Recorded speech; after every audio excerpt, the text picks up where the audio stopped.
در نزدیکی آبگیر وسط مزرعه دو اردک به نامهای اردلان و ارغوان لونه کرده بودن.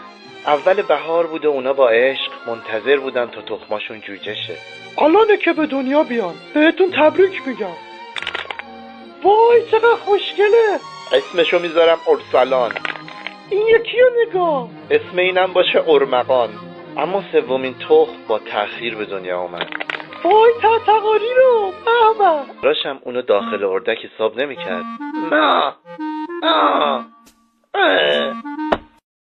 تا اینکه بعد 1 سال همه چی عوض شد و جوجه اردک زشت هم سر و سامون گرفت. نگو قو بوده. وای فکر میکردیم بیریخ میمونه ولی ناقلا چه خوشگل شد. نتیجه میگیریم که زود قضاوت نکنیم. وقتی یکی زشته ممکنه بعداً خوشگل شه بچه های عزیز. همچین چیزایی. وای خانم الان تخمای امسالمونم داره این طرف. خیلی معذرت میخوام جوجه فیل. خانم چه کردی با خودت؟ فیل آخه؟ خرس آخه؟ رحم کن. یه تخمتونم اونجاست، جوجه کشاورز. ماما تراکتور میخوام. خانم واقعا برای خودم و خودت متاسفم.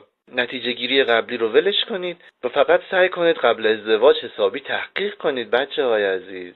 خدا حافظ. یعنی چی آخه داستان تعریف کردین واسه